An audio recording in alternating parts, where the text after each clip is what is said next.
What's up, everybody? It's your boy, the Cho, Corey Ryan Forster here. Nothing really to promote because the thing we were promoting was our online show, which all of you seem to have came to because it was awesome. It was one of the best responses we've ever had. Thank you so much for making us feel all the love during these weird times. Can't wait to do another one. I guess if we're going to promote anything, listen to Into the Biscuit with Drew Morgan, listen to Evening Skews with Trey Crowder, and listen to Through the Screen Door with Corey Ryan Forster. We're trying to put out as much content for you guys as we can. And once again, thank you for coming out to our live internet show and enjoy this podcast. Skew. They're the liberal rednecks. They like cornbread and butt sex. They care way too much but don't give a fuck. They're the liberal rednecks that makes some people upset, but they got three big old dicks that you can suck. I will, but it was just so funny to me because they used a press photo of you that you had taken Years ago. a while before the pandemic, and as soon as I saw it, I was like, "Who's he fucking kidding with that shit?" Yeah. Which, I mean, I know it wasn't you, and you look great, by the way. It's just that right now you look haggard and fuck like you you look amazing. Like, it's actually, that's how I know how shitty you look right now. It's because I forgot how good you can look. You know what I'm saying? Like, I saw that picture and I was like, "Oh wow, Trey's been handsome before. Look at that." Hold on, though. I want. Okay. Who'd you say was losing weight? Corey, I think. Yeah, I can't see nothing but your beard. But it checks out because he's been fatting so hard, and I actually am losing weight. It's just I was so fat to begin with. No, it's actually crazy that you say that because, like, I got on the scale yesterday after not jumping on it for at least a week and a half or something like that, and I actually had lost like 7.5 pounds. But what was crazy is that I haven't even at all tried to lose weight. I guess I've just been haven't been texting us at 4 a.m. talking about you drink 27 beers and then ate an entire pig today either.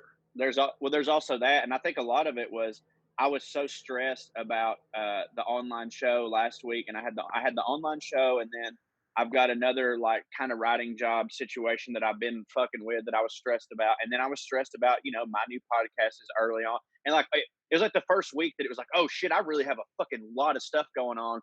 And in our work, like if I was stressed out about like family stuff, that's always like stress eating. But when it's stressed out about my job and stuff, I literally can't eat because, as y'all know, it's just like going on stage. Like I can't perform or work if I'm full.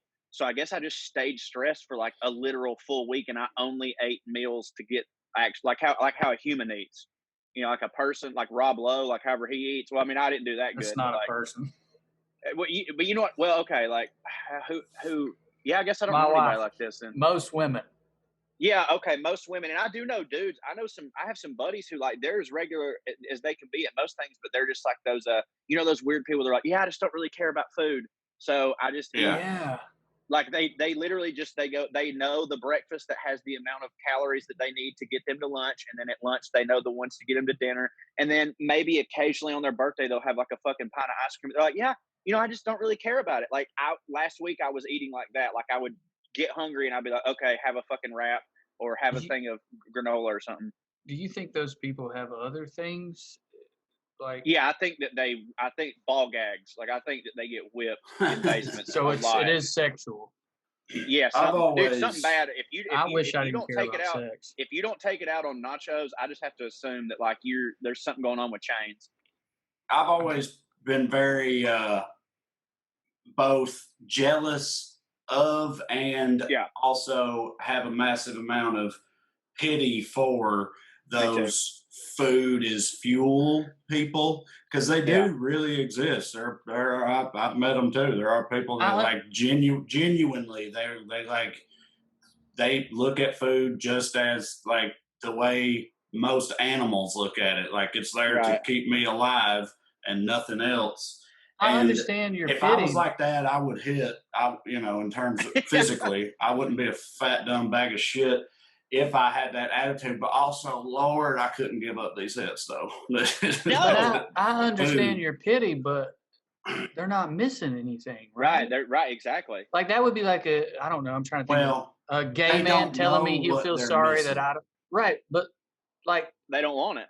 Yeah.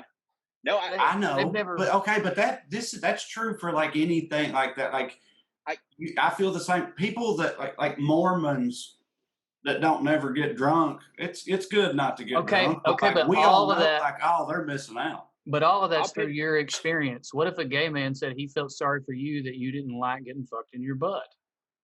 I'm sure I think that's a valid opinion of his. Like, but you're not missing it. They love it. I know they're not missing it. Well, I'm just saying. Okay, like, my thing would be, the reason I feel pity for them is not like, obviously they're not missing it. I guess the thing that I feel pity on them for is that there's something so simple that brings me such joy, and they don't have that. Like, what is their simple thing? Like, to me, sincerely, being better than everybody. I guess, but like the other day I had a tomato sandwich. It was toasted. It's on a brioche bun, a buttered brioche bun, of course.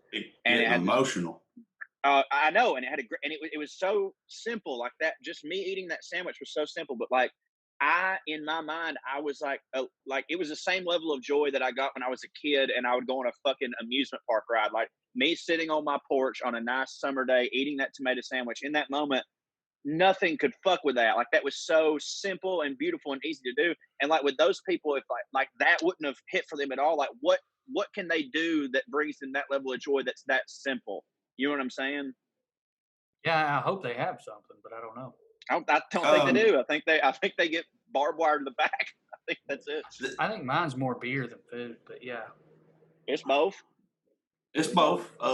This is this is actually related to something I've been thinking about bringing up on here, and we have talked about it before, but I don't think we've ever talked about it on the podcast, though. So first of all, I'll tell the story that I also don't think we've told on the podcast, but we have recounted numerous times in person. Very early on in the tour, very early on, like in the first couple of months, we were driving between cities. We stopped for gas at some big truck stop, and I had just gotten off the phone call that finalized my first development deal with Warner Brothers. And I was, hyped about that and nervous and shit. And we were talking about that, and we stopped to get gas, and we didn't have time to really stop and eat anywhere. So we all needed to get food at this gas station. And, baby. So I'm always like, whenever that happens, I'm always like, oh no, I have to eat dinner at a gas station. Bummer. Yeah. Oh, what a shame. But this time, I don't remember what y'all got, but it was one of those big ass travel center truck stops, had a bunch of different options in it. And I went to Subway and got a foot long, I believe, an Italian BMT, which is always my go-to.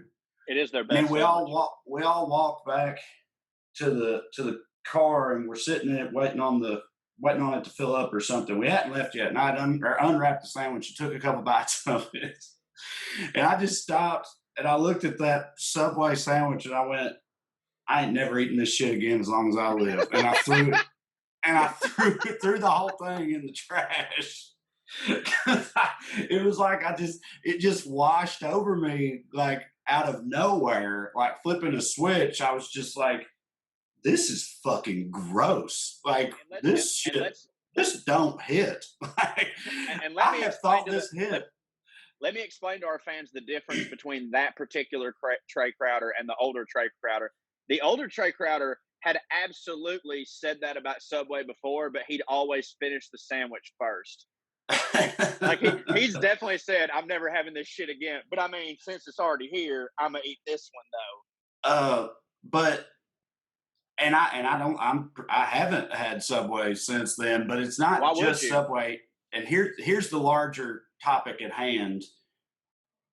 I used to, I'm fucking poor white trash and a fat bag of shit. So I used to like go in all the time on like, the Dollar General's food offerings. Like, let's say, like pizza rolls and Hot Pockets and Campbell's Chunky Soup and canned chili and shit like that. Right. Yeah.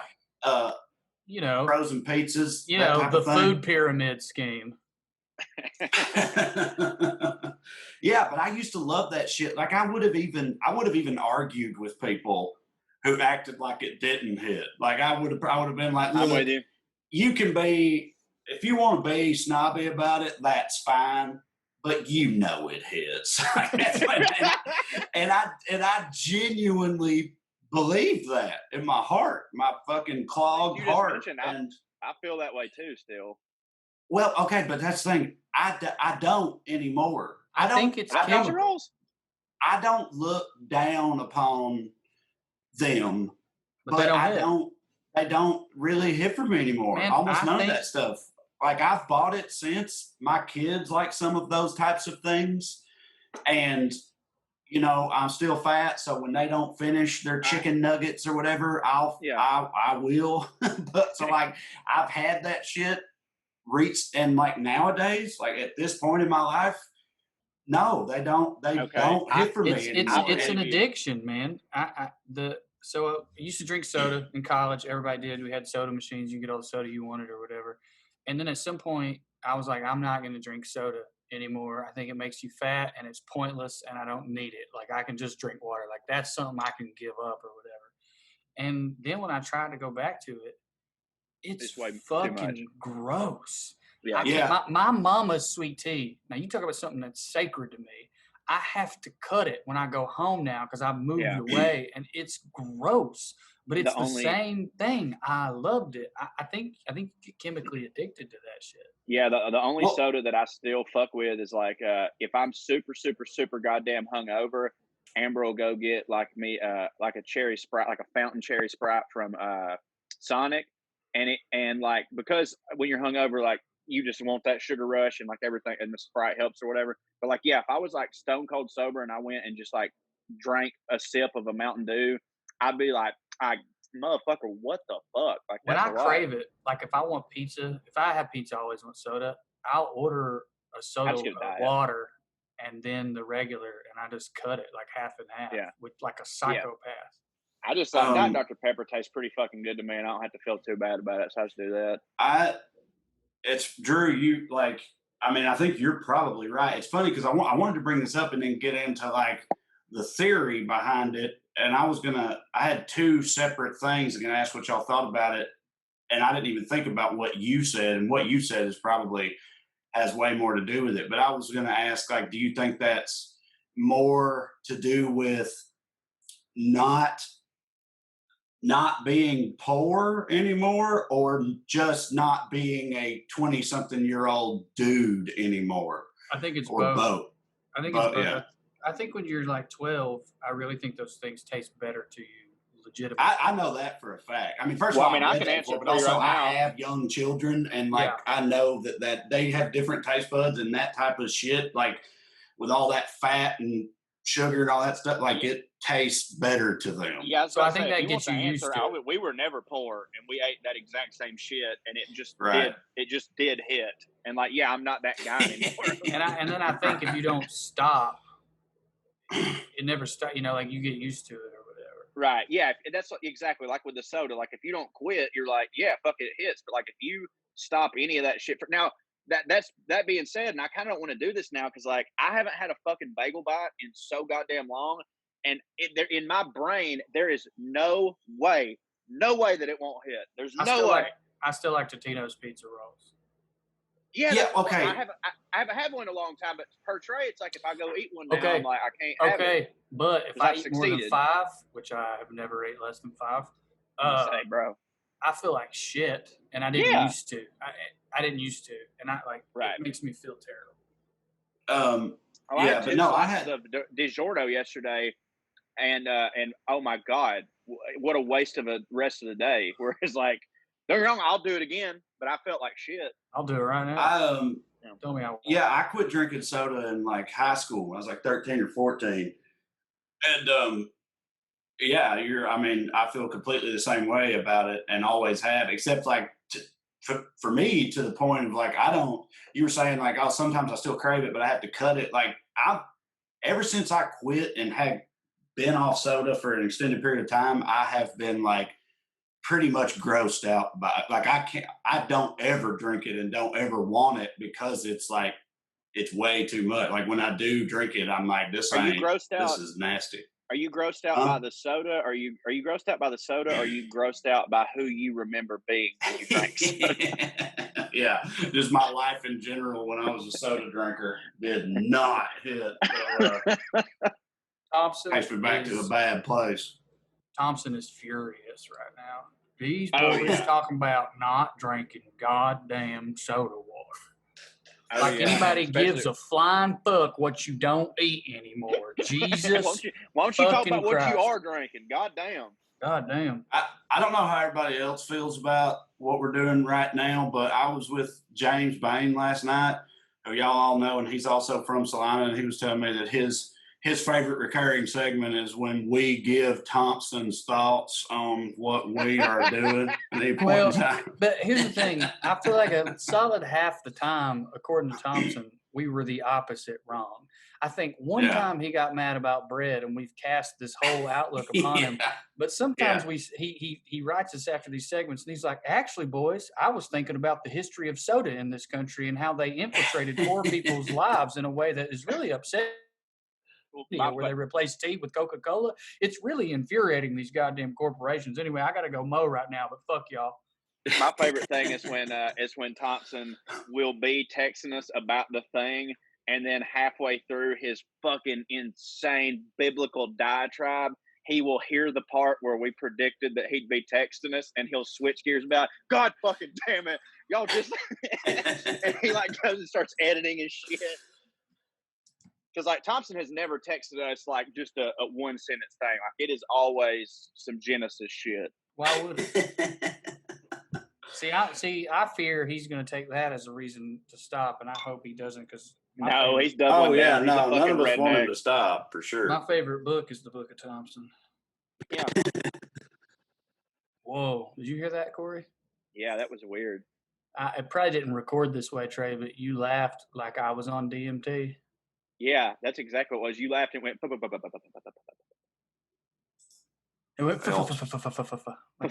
Yeah, it was like a turkey trying to fly. Another thing Thompson had a book about. And he spelled it correctly. Like I would have never known how to spell, but like Thompson nailed it. And I read it. I was like, yeah, that's it. He's like, boys, y'all ain't ever seen a turkey. I see when some bitches fall from the tree, they'll fall over your goddamn ass. Oh, hell. Well, we had a good weekend, boys. I had fun. Yeah. I couldn't remember. I don't know if I should say even when I'm about to say it, but I'm still going to say it. I couldn't remember what we decided we should and should not talk about, to be honest with you. That's all right. Let it rip. For anybody listening that didn't watch the online comedy show we did Friday, I feel like you missed a good time. I ain't mad at you for it. It's fine. But if we had another one, I think you should come because, I definitely enjoyed myself. I had a great time, personally. I think from the reports back from people, everybody had a good time. Everybody said it was a much-needed break. The material was hitting. I don't know if y'all went back and kind of reviewed it. I recorded my set myself, the audio, and it's not something that I would be like, it was sloppy. You know what I mean? But I feel like it felt like everybody knew it would be. Do you know what I'm saying? It wasn't like. Well, it's so much different. That's the thing. I really don't. I've done a few Zoom shows now, including our own, and I don't even really think about it at all like stand up because it's so different, and I feel like people. But the thing that it is a thing that also hits and you can have fun with. Yeah, it's just not the same thing. Yeah, not huge comedy fans, or certainly not comedy nerds or anything like that. I think they kind of like subconsciously understand the deal. I think So I agree. I think it feels different. It feels like a podcast almost. And since it's more scripted, it's like a really good podcast. And then speaking of, at the end, we did a Q&A. By that time, I was hammered drunk. I got a story to tell about after the show. And I think that conversation was good. they gave us permission in the audio of that. I think we'll put that out, but like a week or two before we do the next one, if we do a next one. Hopefully the world starts back up before that even becomes a thing, and then we can just do live comedy again. Yeah, how long did we do in that conversation? You're asking me? How's time? Yeah. I was in the Viking era. I just remember when we were in the middle of it, my drunk ass was thinking like, shit, yeah, man, I'm going to use this as a podcast, take a goddamn week off. We can do that at some point, man. You know? Yeah, but all them motherfuckers probably listen to our podcast, of course. Hey, who cares? Yeah, we should do it. We should tack it on to the end, I guess. But no, it was tremendously fun. I spent the whole week, as I do with anything, super goddamn stressed out, like so stressed because, you know, we talked about it earlier. We've hopped on some Zoom shows before, like me and you've done a couple, Trey's done a couple, but it was always like, I was like, yeah, okay, well, this is somebody else's. And I mean, I'm going to rip it up. I've never done anything wanting to do bad ever. Like anything I'm doing, I want to do the best. But like, it was like, yeah, there's 100 people in here. 4 of them are here for me, whatever, we'll rip it up. But once we like the numbers started growing, I was like, God damn, this really feels like doing a WellRED show, except for like, holy fuck, I have to do it in my living room. This is so scary and I'm terrified. And I was so fucking stressed. And then when it went well, that's when I guess I joined you and I got super fucking drunk, like relieving all that tension. Well, I didn't eat and I was drinking tequila, and that was my biggest issue in terms of that. But I guess we should address at the beginning, we did have some slight sound issues. I think it was worse for some people than others, but we got those worked out within, I think, 5 minutes. But if you're just furious about that, you can DM me and I'll give you your money back or something. I mean, I probably won't. Yeah. I'll just ignore you, but you know, I figured I should say that.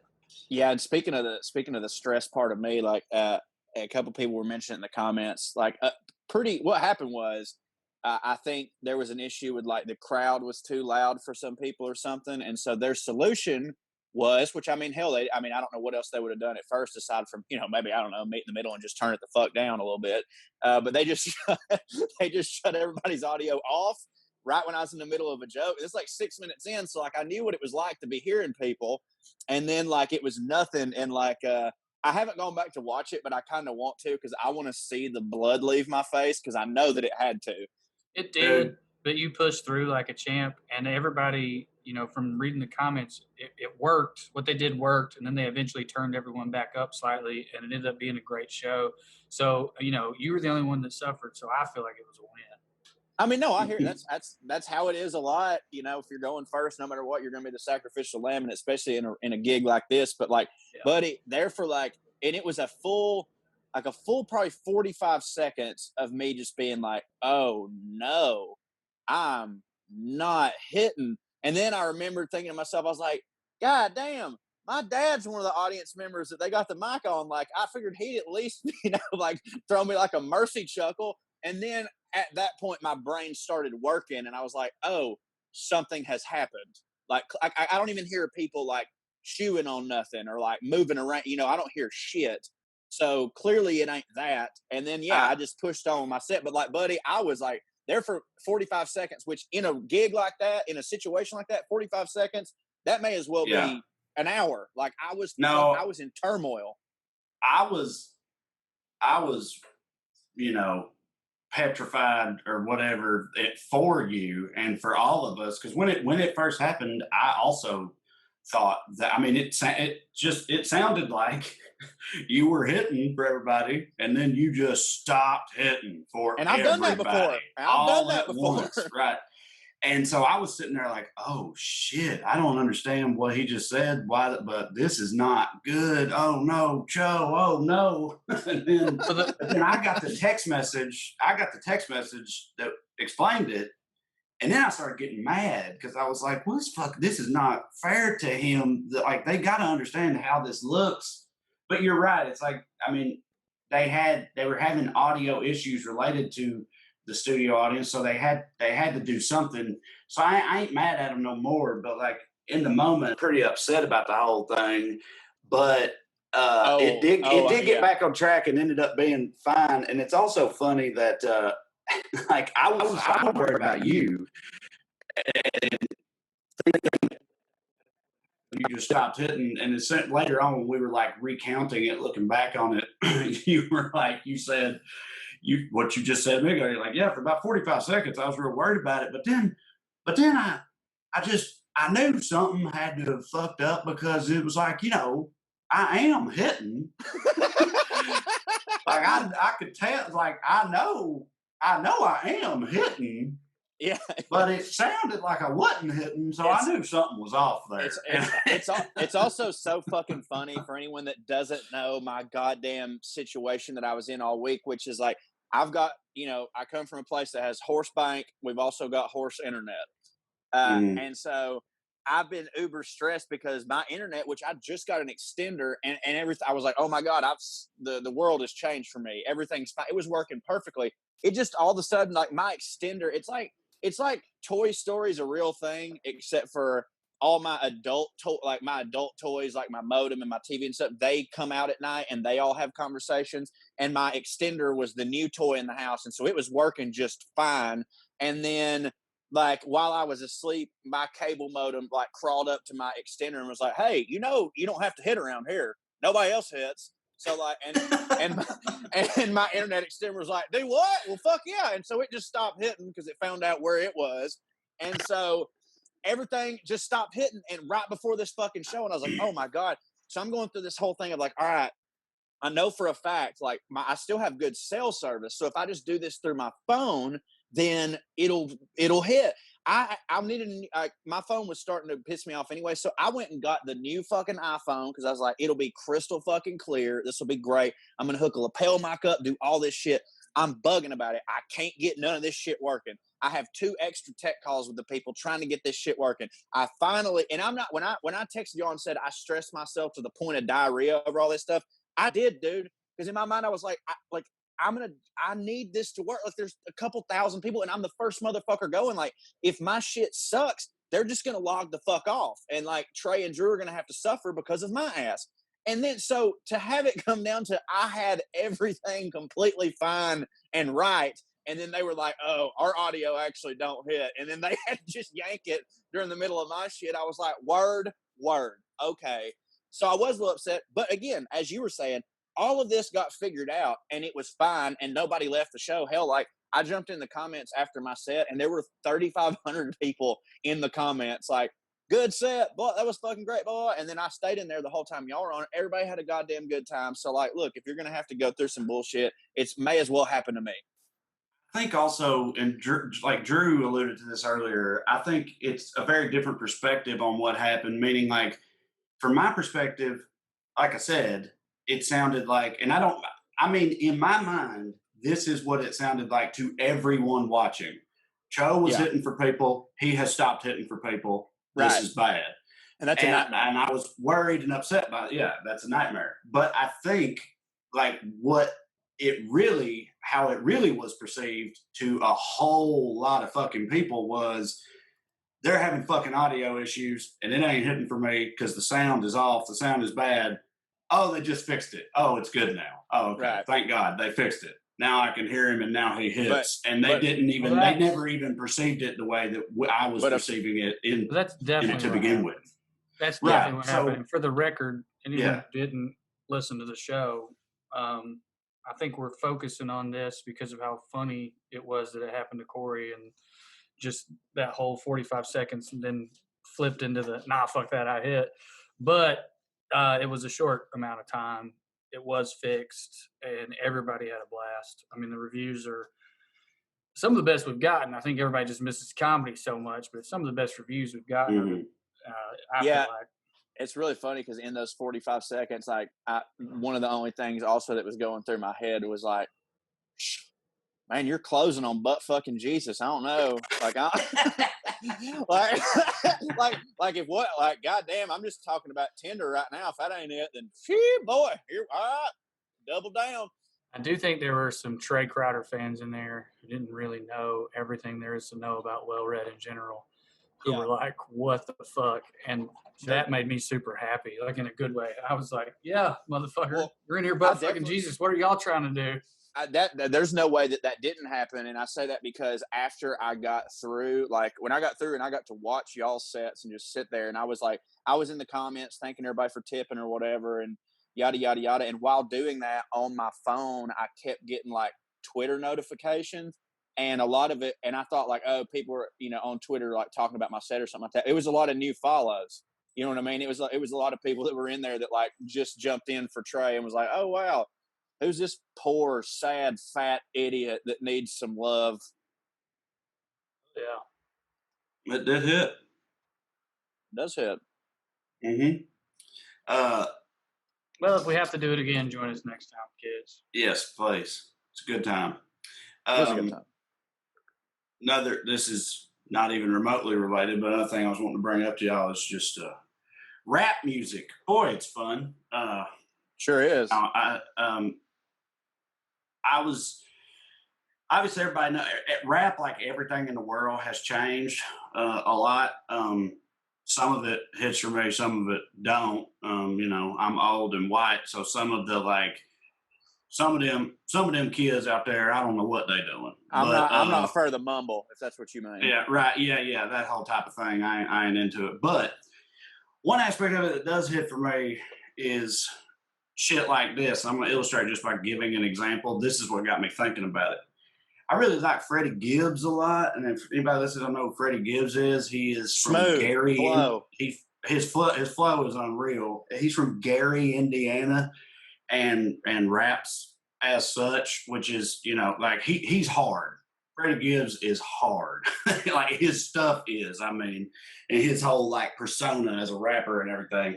And he and really for the record, real quick, if you don't know, Gary, Indiana sounds like a place where just like a bunch of dudes sit around and talk about how good their cars are running. But right. It's not. Yeah, what it really is like one of the roughest parts of the Chicago area, even though, yes, it's called Gary, Indiana. But anyway, so that's Freddie Gibbs. On his most recent album, I think, unless I missed one, he's got a song called Giannis about the NBA MVP, Giannis. Drew, say his last name. Antetokounmpo. Antetokounmpo. No clue. Rednecks can't say words good a lot of times. But anyway, Giannis, the basketball player. And that song hits for me. And in that song, Freddie Gibbs has a lyric, and this is what it is. He says, real G's move in silence like Giannis. My Greek freak, we did a menage with a friend in St. Thomas. And he goes on flexing after that.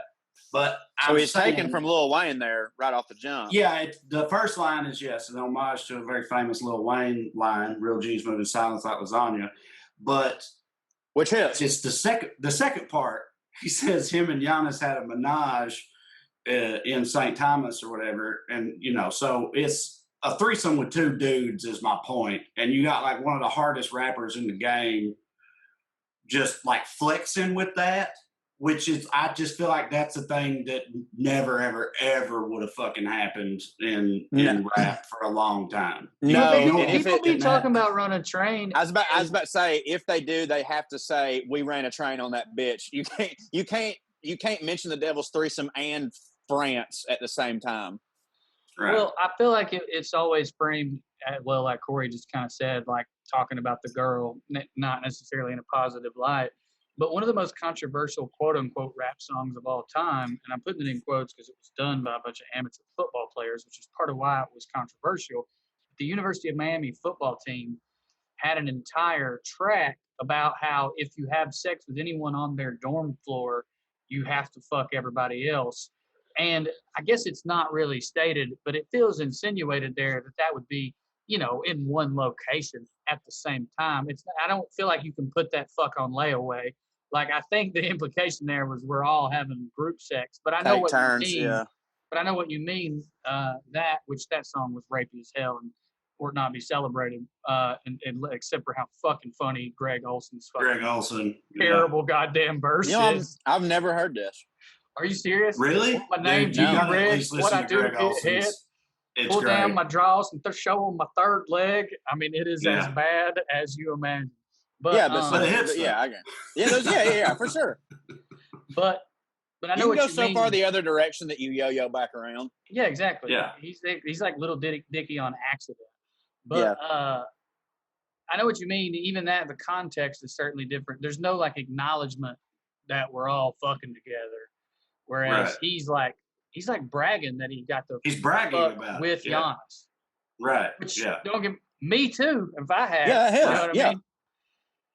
Right. No, I mean, yeah, it's a genuine flex, but Do you it's think that's just like, progress? I do. I think it's progress. I genuinely do. I bet you he got some heat for that. I bet you there's some like diss tracks I don't know, about. man. Maybe, but yeah, Freddie's pretty hard. He's pretty hard. He's pretty big. Giannis is probably the second or third most famous basketball player in the world, and the whole claim is he fucked a model with him, or maybe I threw model in there on an island. She's good looking. On an island, you know what I mean? Like, that's unassailable. Yeah, I mean, dude, you're not telling me shit right now. Like, I agree with you. I think it's unassailable in the rap. Dude, I would run a train on a girl with the dude that played Chuck E. Cheese like not that long ago. You know what I'm saying? Like, so it's fine. That's barely relevant to this conversation. You could have said that in response to a conversation we were having about church, and I would be like, okay, yeah, that's accurate. Maybe we are not this, but it's Joe's brought it up a couple times now. But in my mind, he said me and Giannis had a menage. And Joe keeps saying like, it's a different thing, right? Like very much so, isn't it? Isn't a train just taking turns? Taking turns, yeah, exactly. Yeah. Taking turns. It's sequential, not simultaneous. Right. They're probably Eiffel Towering, or as some people call spit roasting. A menage and Eiffel Tower. a spit roasting is the American way of saying menage, like the Eiffel Tower. Like somebody was like, we're going to Eiffel Tower. This girl was like, what's that? What's where I'm behind, you're there, and then we high five, and then we make the Eiffel Tower. And then it was probably during the whole like French fries, freedom fries thing, and they were like, no, ain't it spit roast, because it looks like a rotisserie pig or chicken or whatever. Like we could spin her if we needed to. Thank you for that. You're welcome. Yes. Well, there's a lot of people out there, I don't think, who understand. That's definitely true of our fans. One thing that I have noticed, we've talked about this before, is that our fans are progressive as hell until we start talking about sex, and then they're very prudish, which is fine. But I do think that comes from generational shaming, and y'all need to get over some of that shit. But that aside, I know what you're saying, Trey.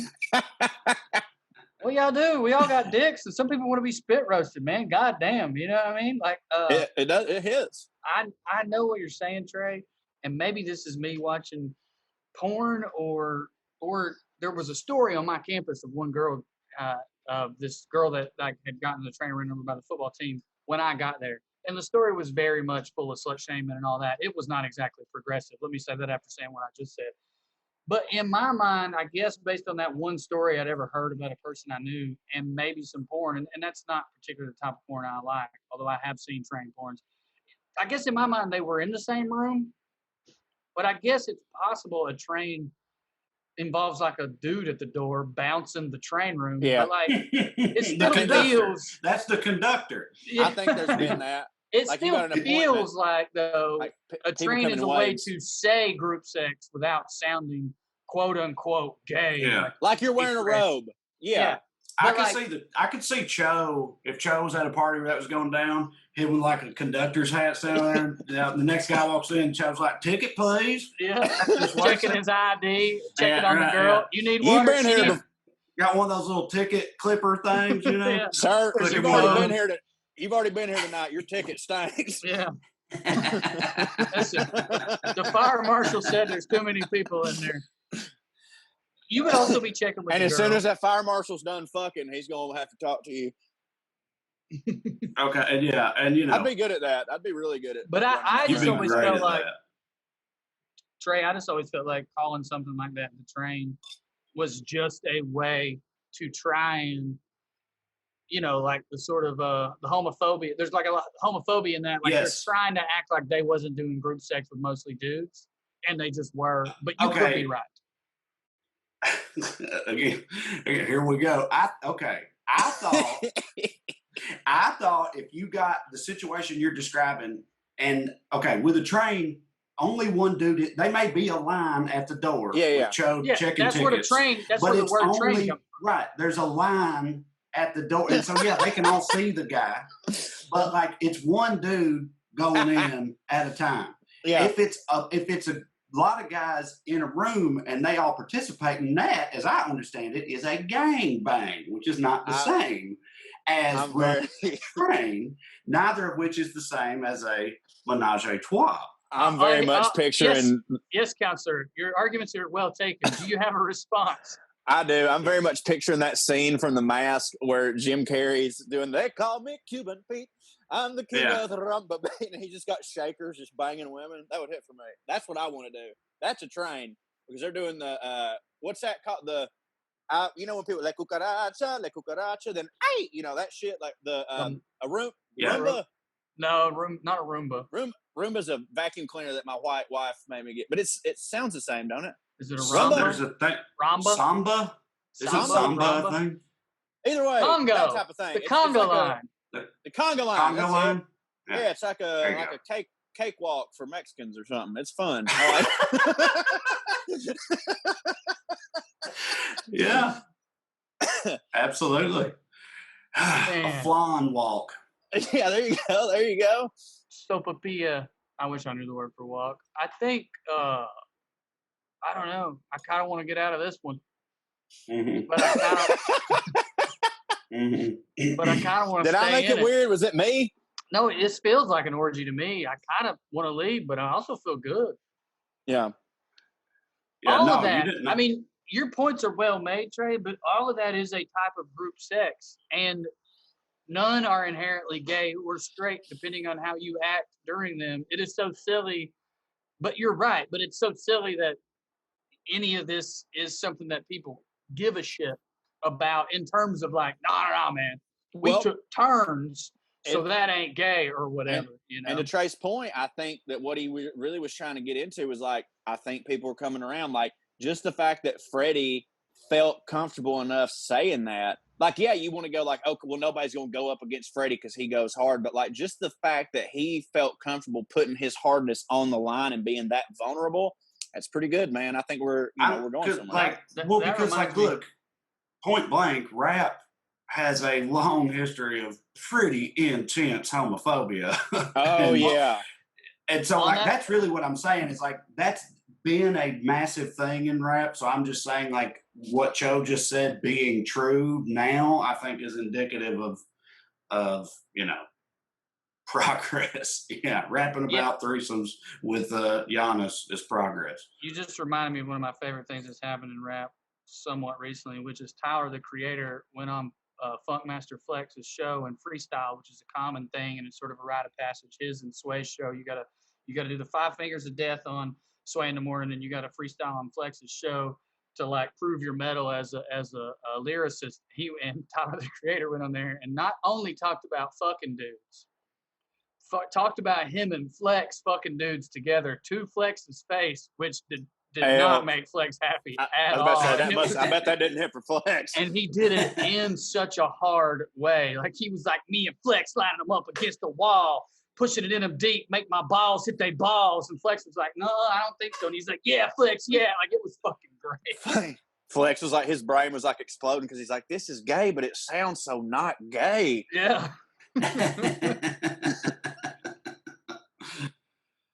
Well, anyway, I'm for it. You know, as long as that young lady was of age and was consenting, I think it's fucking beautiful if Giannis and Freddie Gibbs was fucking a girl at the same time in any form or fashion on St. Martin. I know, buddy. Once again, and I'm not trying to take away your shine. We know. Yeah. I'm for it. I'd have a threesome with a Chuck E. Cheese doll. Is that what you said? Is that what you had? Yeah. What? I don't know, dude. I just say stuff. We know. But I would too. I mean, yeah. Like, honestly, I'd probably have a threesome with Giannis and Freddie G and no girls there just to say I did it. Yeah, for sure. And again, to be clear, smooth up. I'm sure it was a nice young lady who participated. But what the lyric says, we did a menage with a friend in St. Thomas, so it could have been a bruh. He didn't clarify. Didn't feel the need to clarify. Right. I don't think he's a clarifying kind of guy. No. I don't think Freddie Gibbs has ever said, "Let me clarify" in his entire life. right. No. I said it. Take it as you will. Oh man. Well, here we are. Yeah. Let's see what else. Do y'all know about? Y'all ever heard of comedy traffic school? Jesus fucking Christ. You said it like it was cool, but no. I didn't mean to. Okay. Thank God. Is that what the Comedy Store makes you do before you can work there? Is like you go out with cones and gloves and you park cars and you have to. They really want you to be good at it. That's what they call it, so they don't have to pay you. Yeah. To park their valet. This is how I understand it, but I was wondering if because it's it made me really sad, genuinely, to hear the title. Like my heart dropped a little bit. Yeah, so that sucks go easy. to hear. It's just like, I think pretty sure it still goes on. But when I found out about it, I was listening to a podcast. I think it was with Adam Carolla, and he was talking about like when he started. So it's like early '90s or whatever. And he talked about doing comedy traffic school. I can't remember who. The other guy on the podcast knew about it. There's somebody like had been in the game a long time or something. They're like, so they talked about it with this like assumption of knowing what it was and didn't explain it. And I was listening to it and I was like, what? Wait, hold on. What the fuck's he talking about? Guys used to have to do comedy traffic school. What? And so I looked it up and like, apparently it still happens. And all it is like, I guess in some states, particularly in California, this is such a like show business adjacent, stupid Hollywood bullshit thing, in my opinion. You can go to traffic school. If you get a traffic violation, and you can go to traffic school and pay a fine and keep it from putting points on your license or whatever. And that's a thing everywhere. But in Hollywood, and I guess in a few other places, you can opt to go to comedy traffic school where they still cover all the traffic rules and all that, but it's done in a funny way by a funny guy. A comedian does it for you. Jesus Christ. Makes your punishment entertaining. And so they have to have comics to do that. And Carolla was saying like back in the day, it was a common thing, like, that young comics did to make a little bit of money, was doing comedy traffic school. But again, apparently from Googling it, apparently it's still a thing. So there are still comics doing it. It sounds like something a comic would have to do after they got arrested. I know, right? All right, I got a few questions though. Do you choose it as the consumer? Yeah. Yes, you do. And then I'm sure now it's a nightmare because our industry has been so flooded with so many hacks and there's just not enough spots, et cetera, et cetera.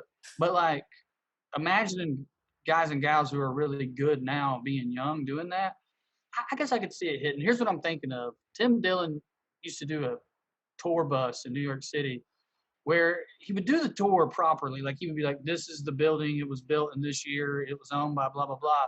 But the background of, he would be like, the builders were the Rockefellers. Little known fact about the Rockefellers, half their family's pedophiles. I'm just kidding, guys. Please don't sue me. And he would just go on these crazy rants. I guess I could see it hitting if the right person was doing it. But in my head, it's not people on their way up. It's people on their way down who never made it. Absolutely. Yeah, I mean, that's how I'm thinking. It's like those fucking career middles you used to see at Side Splitters who were just like, hey, a gig's a gig. You know what I'm saying? A gig's a gig. Well, my second question would be, can you say whatever you want as long as you cover these 5 rules, or is it kind of like regimented? Is there a syllabus at the fucking... I mean, I'm sure there is. There'd have to be, you'd think. I'm sure they make the comedians like, you have to cover these things or it doesn't count for the state as traffic school. And Carolla was saying, he was very much describing it as a hell gig because he was saying like, and I guess now you can do it online and all this stuff, but back then he was like, it's 8 a.m. on a Saturday morning because that's like when traffic school happens. Yeah. It's like, rough. But they chose to do it that way. That's why it's like they got there knowing that they chose to be in a situation where it wasn't regular.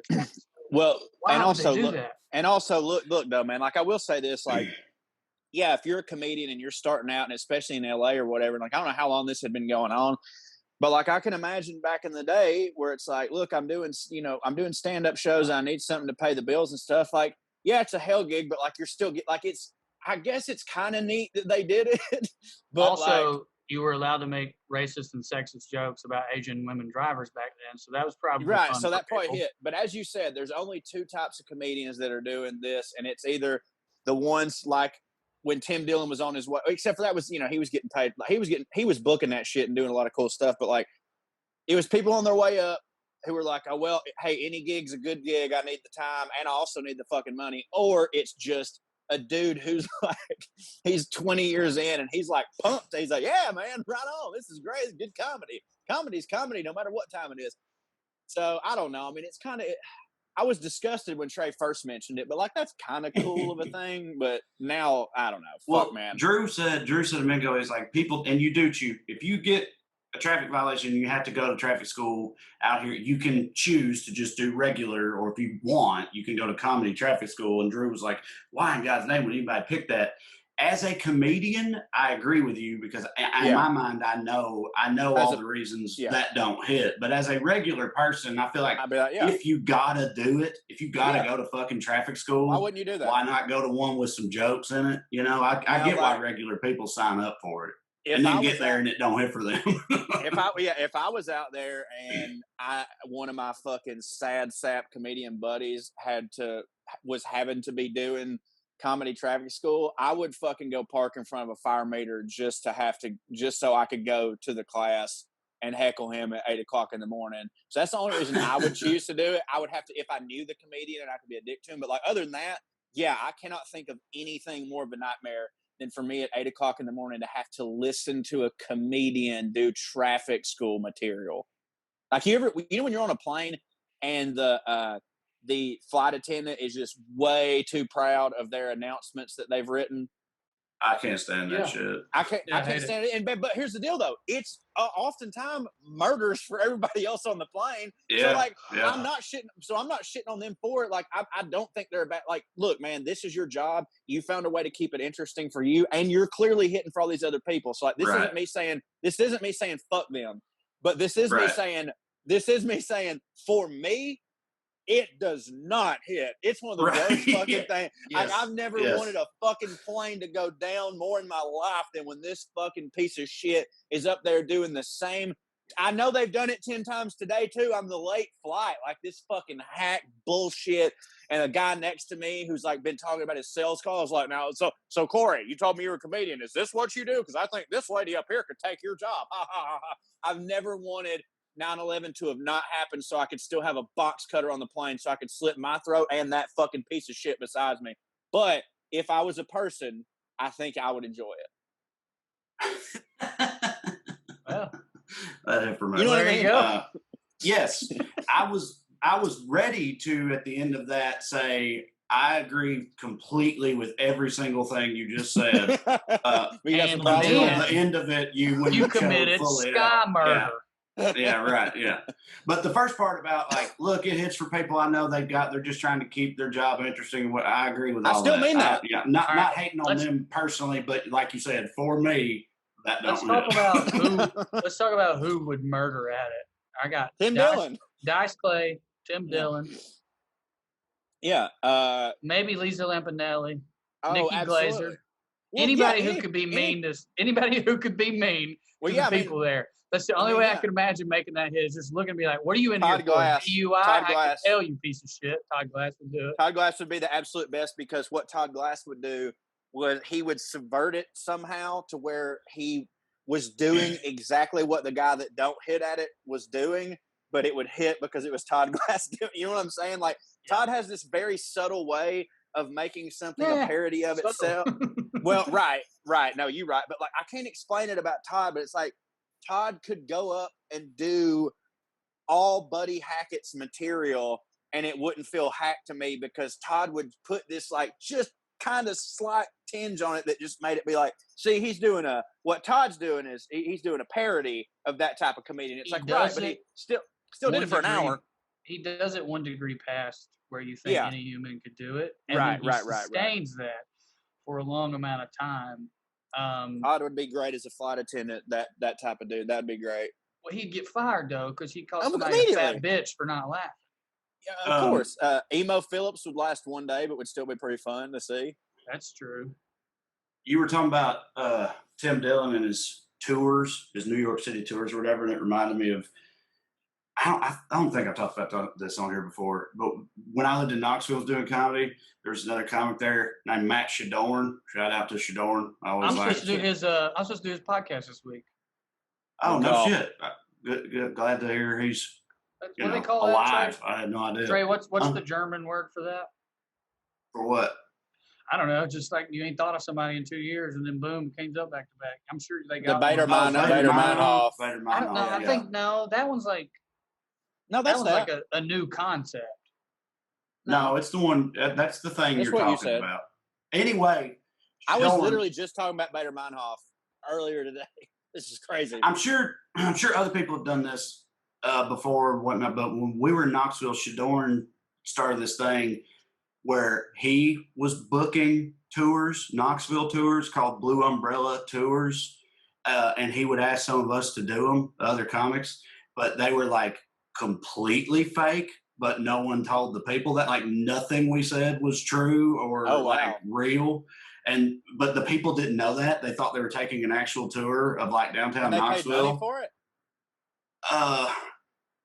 I mean, I guess, but I can't remember that. But like, if they do, that's fucked up, but hilarious. I think I only did one. But anyway, that's some of the most fun I ever had doing any kind of comedy in Knoxville. That shit was a blast. Because like, people realized pretty quickly, the one I did anyway, they showed up thinking it was a real tour, but they realized pretty quickly, oh, this isn't that. And they stayed on it, and your boy was crushing, so it was fun. But anyway, yeah, it was a good time. I just need to understand something here, and I guess it could be both. And this isn't me arguing. This is me trying to figure out what it means. I thought Bader-Meinhof was like, I had never heard of the concept of entropy, or at least I never thought I had. You told me about it on Wednesday, and then on Thursday and Friday and Saturday, I saw it in 3 different articles. That is that, but I think it could still be what we were talking about. So, like, that definitely is an example, but I think it could also be, I haven't thought about Matt Shadorn in forever. I'm doing his podcast, and now you are, bro. I think it still falls under it. Okay. Right. The way you just described it is accurate, but also when you said, what's that German word that means, and then you described the Shadorn thing, like Cho just said, I also would have. Yeah, I don't know any other answer to that other than Bader-Meinhof. Like, if it ain't Bader-Meinhof, I don't know what the other thing is you're thinking of for that. Yeah, maybe it's actually more wild when it happens this way, because like the other way is like, of course you'd probably seen that thing several times, but your brain didn't register because you didn't know anything about it. Now you know something about it, and you're like, oh, wow, I'm seeing this everywhere. It's like, well, you would have seen it everywhere anyways. It's just you didn't know shit about it, so your brain wouldn't have picked up on it. With the Shadorn thing, it's kind of almost a little bit more wild because, like, we all do know about Shadorn. I hadn't talked to that motherfucker in forever, and then this happened. So, like, I still think it's Bader-Meinhof. It's like I don't know, it's like an off jump of it. It's wild. Them Germans, man, and their words, I fucking love their words. God damn, dude. Yeah, they fucking Schadenfreude. Lord, ever since that word came about, now I know what to call it when the most hitting thing in the world ever happens for me. God. Because used to before I'd be like, the thing, and then Trey finally was like, I know German. I like Stubenpoop. That's where you're trying to poop for a long time and you can't, and then as soon as you get up, you have to poop. Like as soon as you get your pants pulled up. Yeah. What is it again? Stubenpoop? I made it up. That's a little. I was about to say them Germans are really on the nose with that one. I just always thought there should be a German word for that. You know what I mean? Where you just you're done, you've been done, and then you get up and you get like right to the door, and then there it is. That feels like a German situation. Or right when you get in the shower, here it comes. Yep. God, that's the fucking worst. The worst. That don't hit. No, it don't hit. It happens to me so often. And I ended up just getting out, taking a shit, and getting back in the goddamn shower. I bet they had a word. I bet they had a word for that, and it was racist, so they got rid of it. That does kind of hit a little bit, like if you're not in a hurry, because like often I've just soaped my butt, and so when I get out to poop, it like shoots out real quick. You know what I mean? No, Like it's easier. no. Not When piss. you sit down on a toilet seat with the already wet ass, it just no. I mean, I agree with sucks. you. No, I agree with you. That part, which is ultimately most of it, don't hit. But like the actual shitting out of your butt, like the shit butt part, like that part does hit. But then what's the worst is like, obviously you're not going to clean the toilet right after, so you're going to get right back in the goddamn shower. Then you get out of the shower and you think everything's good. And then you look and your fucking toilet is just like just covered in water and stuff. But again, the shit butt part hits because of soap butt. Now, if you don't butt soap before you go, then but why wouldn't you? You know what I mean? Like, you don't butt soap before you shit butt, then it won't hit. It won't hit. Thus spaketh the cho. You have a type of disease that we don't have, that we need a German word for. What is it? The can't not hit, I guess. I don't know. Like I just make the best out of most situations. You know right, what I mean? Right. Yes, I know that. But my mother and the worst. My mother is like, that's what it is. My mother is like that, but you have a different version of it. Yeah. When I'm making I'm making the best out of a situation, I'm really fucking leaning into it. But if in my mind the situation is the worst, I'm also like, I can go really hard on that too. I make the best out of stupid situations, like shit butt. Yeah, you're the Martha Stewart of shit butts. Mm-hmm. Yeah, I've been called that. I've been called worse too. All right, well, you guys want to say fuck it or what? Yep, I'm hungry. I'm gonna go take a shit. I know it. Almost shit butt time. That's something about shit butt 30, boy. God damn. All right. Well, thanks for listening. We'll see y'all next week. Bye. Thank you all for listening to the WellRED Show. We'd love to stick around longer, but we got to go. Tune in next week if you got nothing to do. Thank you. God bless you. Good night and skew.